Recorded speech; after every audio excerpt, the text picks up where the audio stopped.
Andy Scott, somehow we're at the 10th game of the season already. It's been a lightning quick and tough start.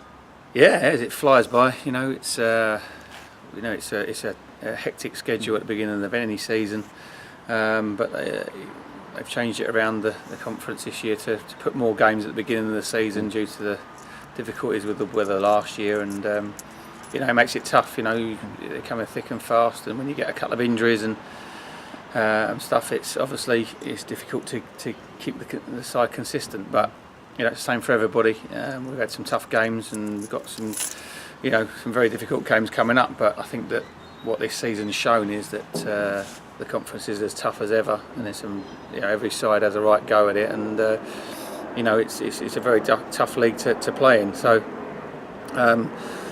You've got to be at it every game, and that was a point we were making after the game on Saturday, that we've got to make sure that mentally we are prepared for everything that any team can throw at us, and if you don't get off to a good start in these games, then you could be in trouble. Yeah. And I suppose after 2 defeats, it was important to get something from Nuneaton, and the resilience that the team showed in the second half was pleasing, although obviously you hope for 90 minutes of that. Absolutely. We went to the game hoping for a win and playing as if we wanted to win. We went with two wide players to get them, but we were too open. We weren't positive enough on the ball. We didn't work hard enough. We didn't hold the ball up. We didn't defend properly. Everything was all over the place in the first half.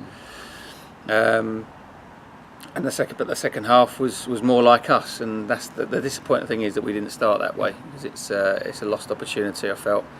Obviously, Nuneaton had a terrific result against Forest Green in midweek, and we knew that their tails would be up and they wouldn't impress any prospective managers. So that was a disappointing thing, that we didn't respond to what was said before the game. But at half time they did, and the second half was much better. We created quite a few chances, but we're just lacking that real killer touch in the box at the moment. We're creating enough chances. We need to hit the target and work the goalkeeper more.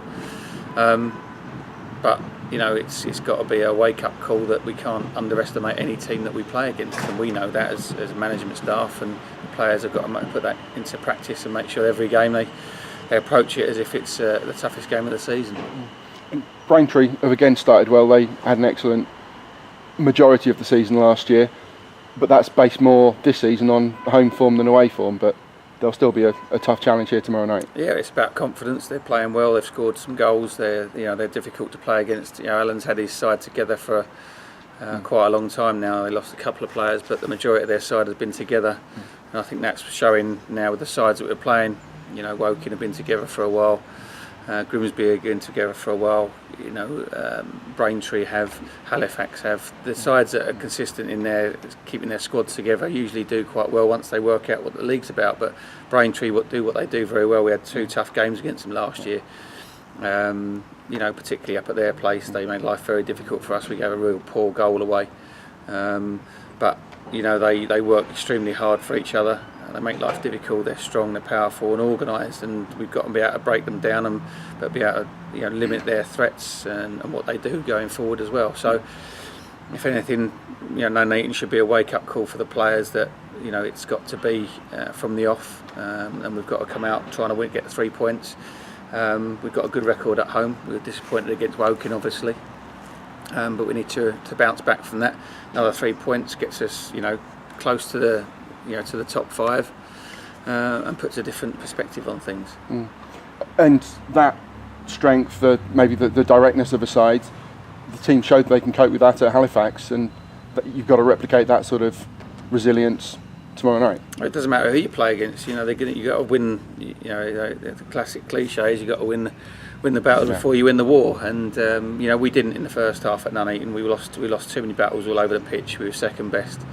And it's probably the first time that I've really torn strips off of them. But I was pleased with the response. We did respond very well. We're still, if people don't play well, and there's going to be times when people don't play well, you've still got to work hard, and you've got to graft, and you've got to do what you can to become part of a team rather than an individual not playing well. Because if you have 5 or 6 that don't play well, as long as they work hard and they put a shift in for the team and are organised, it gives you a chance of getting something out of the game.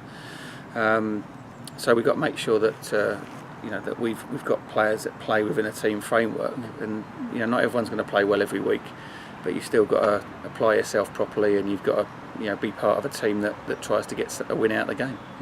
And now 2 home games in a week, difficult games of course, but a chance to bounce back from the disappointment of Woking and cement what has been a strong start to the season.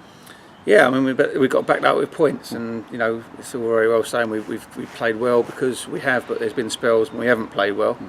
We've been involved in every game. We haven't been beaten.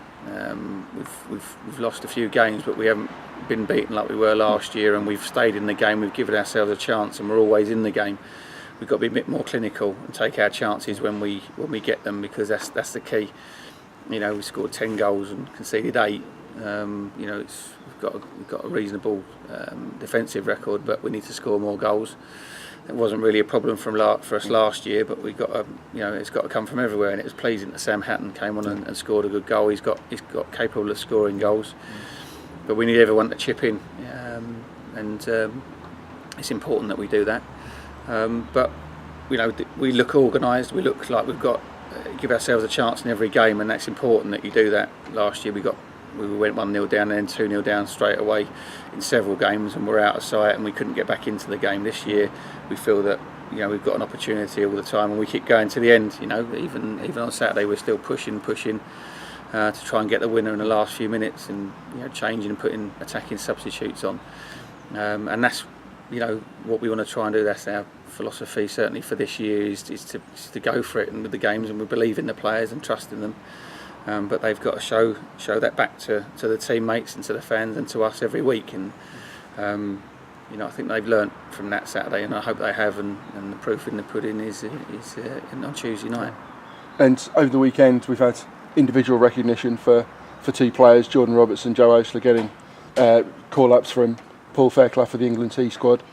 Jordan in particular, that's a great reward for the fantastic start to the season that he's made. You challenged him over the summer, and I think most people would recognise that he's responded magnificently. Yeah, I think that it's fair to say that his future in the summer was a little bit up in the air.